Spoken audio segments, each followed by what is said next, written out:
bonjour à tous, aujourd'hui donc vidéo pour faire l'introduction à la Combini.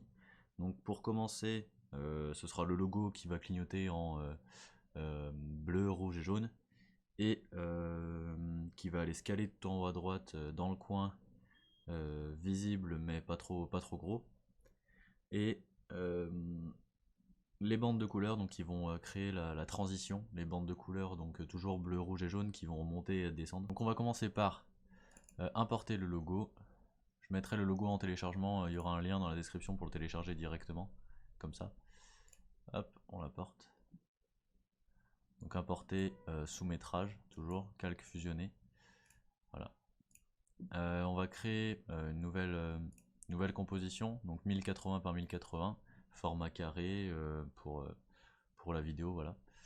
On va mettre juste 200 images pour le tuto, parce que c'est juste l'intro qu'on a à faire, donc ce sera pas très long. Vous mettez le fond que vous voulez, la couleur que vous voulez, hein. Donc moi je mets gris ou sinon en transparence pour bien voir ce qu'on fait. Ici on peut mettre donc, le damier transparence. Alors on va se prendre une image au hasard. Voilà, donc j'ai pris deux images au hasard. Vous prenez, donc ce sera en gros les deux vidéos que vous allez vouloir mettre l'une après l'autre, on va voir. Donc la composition 1, on va mettre la première image dedans. Donc là bon, c'est un peu moche parce que ma prévisualisation ici elle est en 1/4, pour histoire que ça bug pas. Donc je vais mettre 1/2 pour que ce soit un peu plus joli. Je peux même mettre en intégrale à mon avis. Voilà. Donc on va commencer par le logo. Donc vous téléchargez ce qu'il y a dans la description et vous le mettez, vous l'importez, vous le mettez ici. On va le réduire et le mettre au centre. Donc on peut changer son échelle en appuyant sur S. Donc voilà, quelque chose comme 20%. Je pense que c'est pas mal quand il clignotera. Et sa position, donc avec P en sélectionnant ici, pour mettre pile au centre de 1080-1080. Voilà. Je vais plutôt... Bon, voilà. Hop là. Voilà, comme ça on verra mieux. Alors, pour le faire scintiller, on va le découper en fait. Donc on va le découper. Par exemple, il va rester une seconde, on va dire comme ça, imaginons. On va faire CTRL SHIFT D et ça va le couper et dupliquer en fait.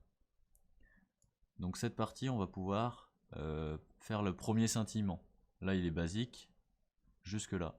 Et ici, on va pouvoir faire le premier scintillement, donc le premier scintillement en bleu. Pour ce faire, on va aller chercher dans les effets là-haut. On va aller chercher remplir. Et on va faire double clic. On va. Donc là, on voit qu'il est en rouge, mais c'est un rouge au hasard. Donc on va retourner un peu en arrière, prendre ça. Et en haut, on a l'effet remplir d'ouvert. On va cliquer sur la petite pipette à côté du rouge. Et on va choisir la première couleur, donc le bleu. Là, il n'est pas bleu, c'est normal, c'est parce que dans ma timeline, je suis pas encore au moment où il scintille.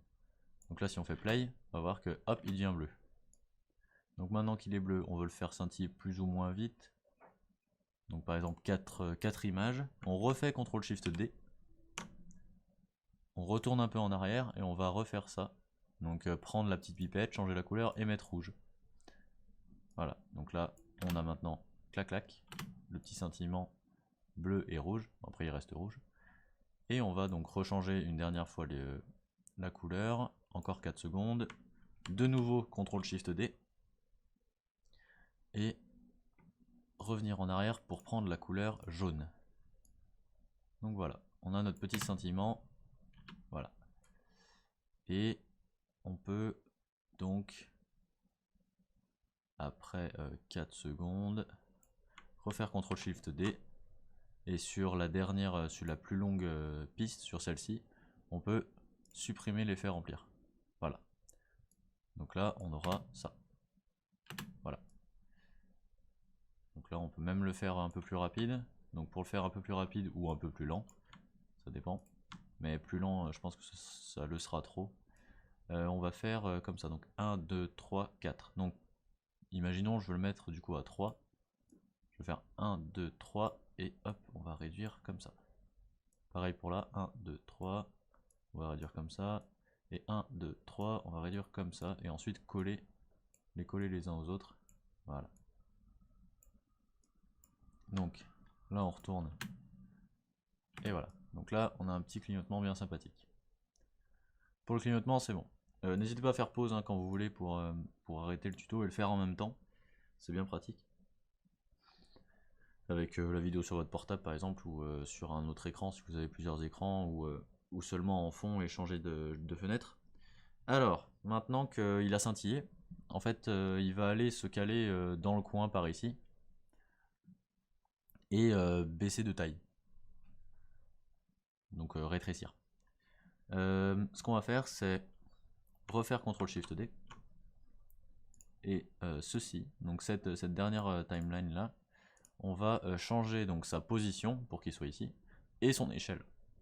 Donc, on va commencer par changer son échelle. On va le mettre à 5% pour voir. Là, ça va faire peut-être un petit peu petit.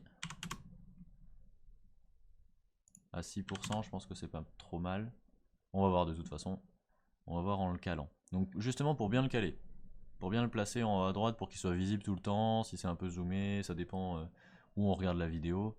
Pour qu'il soit visible sur tous les formats, on a un petit bouton là, c'est choisir les options de grille repère. On clique dessus et on met titre action sécurisée. Donc c'est pour que notre logo soit sécurisé. Pour qu'il soit sécurisé dans l'image, qu'il y soit toujours en fait.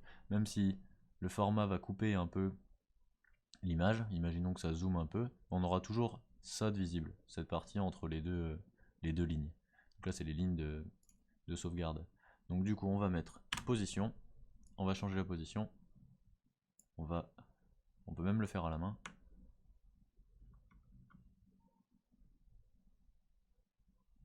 Alors pour être plus précis, on peut le faire comme ça, mais c'est mieux de rajouter des repères. Donc pour rajouter des repères, pour justement qu'ils se calent contre les repères, parce que là, faut le faire à la main en fait. Là vous voyez qu'il n'y a rien qui m'aide. Donc justement pour que ça m'aide, on va mettre un repère. Donc vous faites CTRL R, il y a ça qui s'affiche, un métrage qui va s'afficher. Vous prenez, vous cliquez ici, et hop, vous glissez sur, par exemple, sur cette ligne. Et pareil de l'autre côté, donc vous prenez ici, vous cliquez et glissez sur cette ligne. Et là maintenant, quand on va prendre notre logo, hop, il va se caler. Il va se caler plus facilement. Il est aimanté par les lignes. Donc là, il sera pas trop mal. On peut même le caler un peu plus, c'est-à-dire caler le i de Combini contre directement. Et caler le logo contre la ligne, ici et ici. Voilà. On a notre petit logo, on peut enlever ça pour voir comment ça se passe. Pas trop mal, on peut supprimer les repères en les faisant glisser vers le haut. Donc voilà, on a notre logo ici, donc il sera toujours visible, même si cette partie est rognée par exemple. Voilà. Donc, maintenant, on va faire la transition sur les bandes de couleurs. Du coup, ce qu'on va pouvoir faire, c'est supprimer notre image, maintenant qu'on a terminé pour le logo.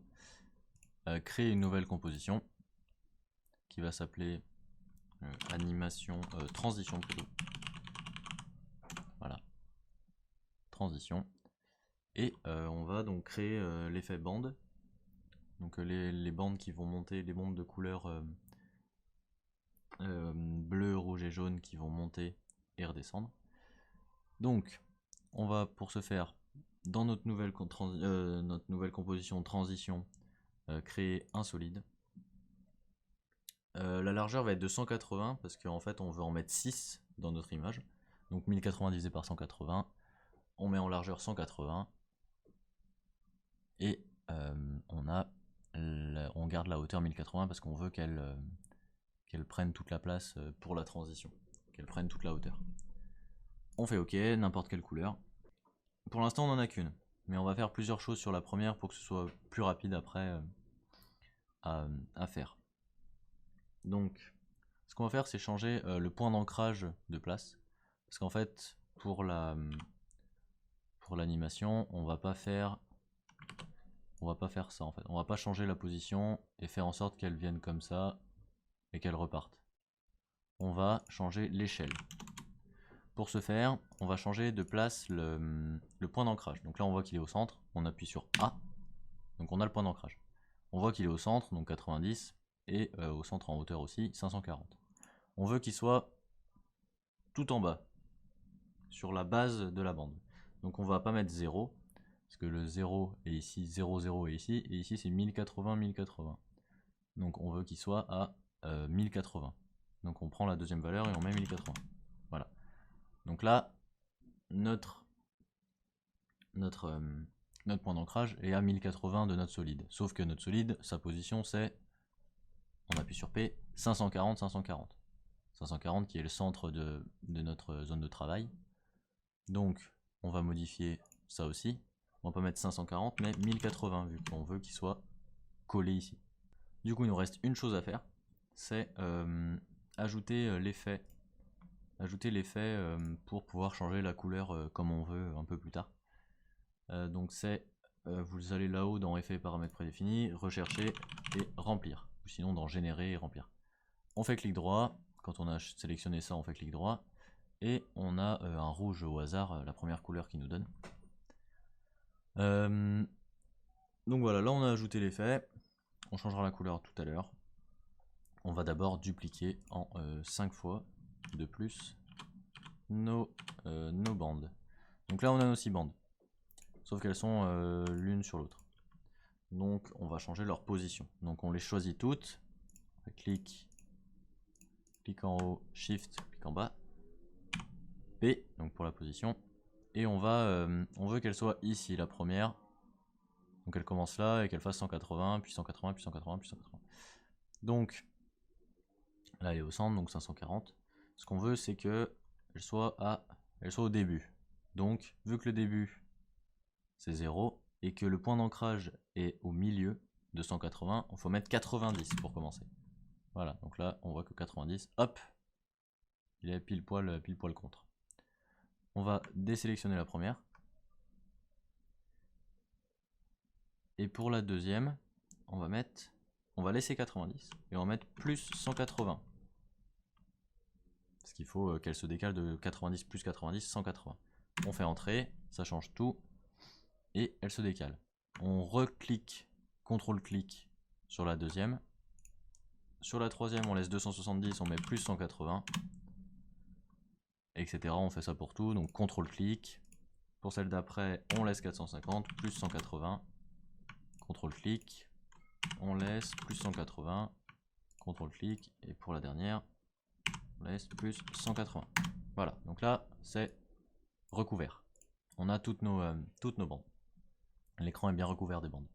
Donc, pour la première, on veut le changer de couleur. Parce qu'on veut pas ce rouge hasardeux. Donc on va ajouter le logo pour prendre toutes les couleurs. Donc on va le mettre au-dessus. On va le rapetissir. Hop, voilà. Et donc on va reprendre notre première bande et on veut qu'elle soit bleue. C'est la première couleur qu'on veut. Donc on va retourner dans Effet là-haut. Et grâce à la petite pipette, choisir sur le bleu du logo. Et voilà, donc là elle devient bleue. Pareil pour la deuxième, on choisit la pipette, on choisit le rouge du logo. Bon, en l'occurrence c'est le même que celui par défaut. On prend la troisième, clac, on prend le jaune sur le logo. Et on fait pareil pour les trois suivantes. Pipette bleue, on choisit celui d'après, pipette rouge, on choisit celui d'après, pipette jaune. Voilà, donc là on a nos bandes. On n'a plus besoin du logo vu qu'on a pris les couleurs dessus, on le supprime. Ensuite, on veut que le début de l'animation, elle soit en bas. Elle prenne pas toute cette place, que ce soit le milieu de l'animation. Donc on va appuyer sur S en les sélectionnant toutes. Donc clic sur la première, clic sur la dernière, Shift. Et après on appuie sur S. Si on modifie l'échelle présentement avec ce lien, on va aussi modifier la largeur. C'est pas ce qu'on veut. On veut modifier juste la hauteur, qu'elle puisse bouger comme ça. Donc, on va enlever toutes les contraintes. Donc les petits liens là, la petite chaîne. Et on va changer cette valeur-ci. On va la changer pour quelque chose comme 4%. Et voilà, donc là on a bien nos petites bandes parfaites à la Combini en bas. Et on va maintenant les animer. Donc on va tout rechoisir, cliquer sur le petit chronomètre d'échelle. Et on va donc commencer à animer, donc les faire grandir et re-rapetissir. On va faire ça sur 25 images pour commencer. Donc à la première elles sont à 4%, on se cale sur 25 et on remet 100 pour toutes. Voilà, donc là ce qu'on a pour le moment, je vais mettre à la fin, j'appuie sur N pour créer une zone de travail. Hop, et là on a ça. Bon là c'est moche, linéaire et ennuyeux. Donc on va changer tout ça. On va faire en sorte déjà qu'elles ne partent pas en même temps pour faire un effet graduel. Donc on va par exemple faire partir celle du milieu en même temps. Donc on va choisir celle du milieu. On va choisir les clés de celle du milieu et on va les faire partir en première. Donc celle-là on les touche pas. On peut les faire partir un peu après. Celles-là on les touche pas. Elles vont partir en première. Et elles vont arriver en première du coup. Hop. Voilà, donc on peut les rapprocher celles-ci. Ensuite, les deux à l'extérieur. Pas tout à fait à l'extérieur, mais les deux. Celle-ci et celle-ci. On fait clic, contrôle, clic pour sélectionner ces deux-là. Et on va, donc là on voit bien qu'on a ces deux-là. Donc on va choisir cette clé et cette clé. Donc clic et shift-clic. Et on va les déplacer pour qu'elles soient un peu décalées par rapport qu'elles commencent en fait leur changement de taille après les premières. Et qu'elles arrivent du coup un peu après. Donc on va choisir les deuxièmes clés et faire en sorte qu'elles arrivent un peu après. Voilà. Pareil pour les dernières. On va choisir celle-ci, shift et celle-ci. On la met un peu après. Et là on peut les redéplacer un petit peu. On les met un peu après. Voilà. Donc là pour le moment ce qu'on a c'est ça. Voilà. Donc c'est un peu plus original. Mais c'est toujours très linéaire et un peu ennuyeux. Donc ce qu'on va faire c'est lisser tout ça. Donc on va cliquer sur échelle ici, shift et cliquer sur échelle de toutes les autres. On va aller dans l'éditeur de graphique et on va pouvoir choisir donc de lisser nos animations. Donc on va cliquer à côté pour en choisir qu'une par une, les faire qu'une par une. Pour la première, on va cliquer sur notre première, on clique sur sa courbe et on va la lisser grâce à ce petit lissage de vitesse. Pareil pour la deuxième, on choisit la courbe, hop, on clique sur lissage, troisième, on choisit la courbe, lissage, quatrième, on choisit la courbe, lissage, et cinquième, et la dernière, on lisse. Ensuite, on retourne dans le normal, on quitte l'éditeur graphique, et on peut voir que déjà, c'est plus agréable. C'est plus agréable, ça va mettre un petit peu plus de temps à démarrer plus lentement, aller plus vite, et arriver plus lentement. Voilà. On peut, si ça nous plaît pas, faire en sorte qu'elle mette plus de temps à arriver là-haut. Donc on va augmenter notre zone de travail, choisir toutes les deuxièmes clés et les décaler toutes si on veut. Voilà. Comme ça peut faire ça. Voilà. Là c'est un peu plus sympa. Ensuite, on veut les faire redescendre. On va tout agrandir.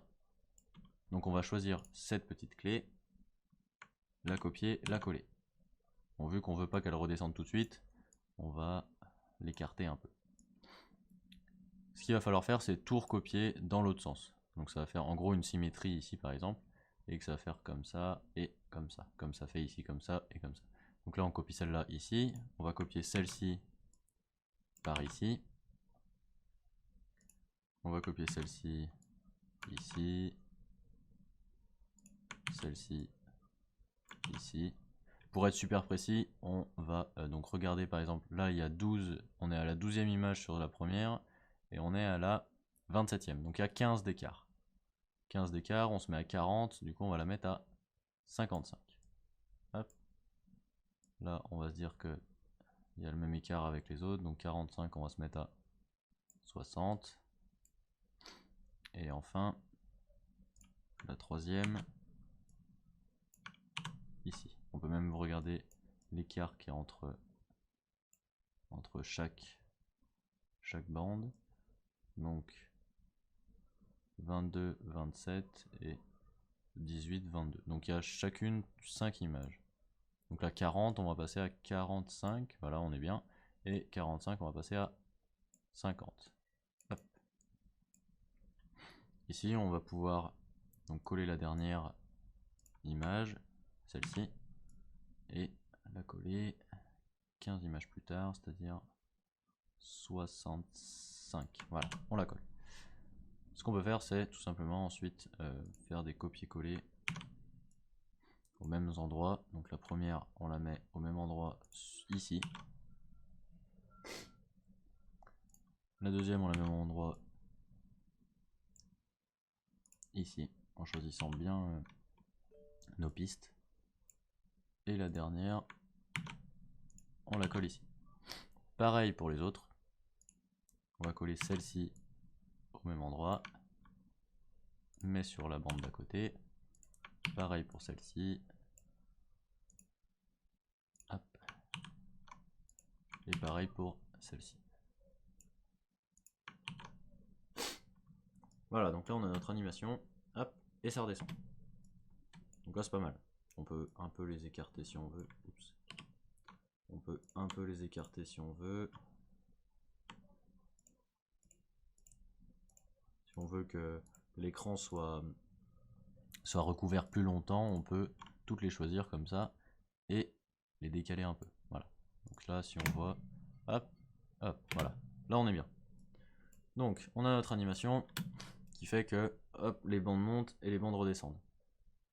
Maintenant, on va l'appliquer sur deux plans. Donc, par exemple, on veut passer d'une intro à notre premier plan, ou d'un plan à un autre, ou d'une vidéo à une autre, pardon. On va retourner dans le projet, on va créer une nouvelle composition qui va s'appeler finale. Donc composition finale. On va y mettre l'animation logo et l'animation transition. Et donc on va avoir, le problème c'est qu'on va avoir tout en même temps.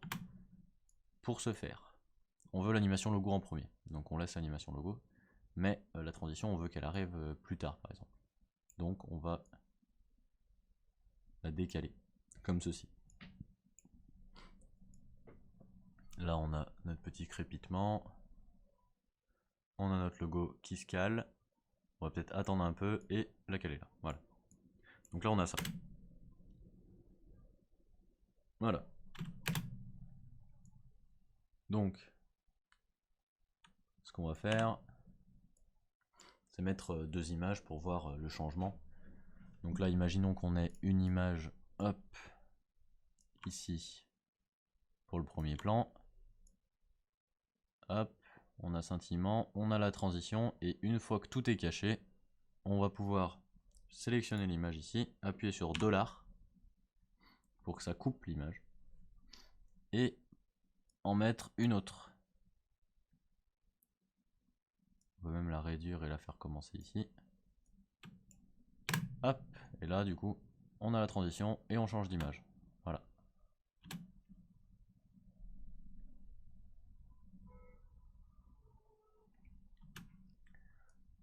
Problème, dernier petit problème avant que ce soit terminé, c'est qu'on voit que du coup au début on n'a pas les bandes. On n'a pas les petites bandes ici en bas.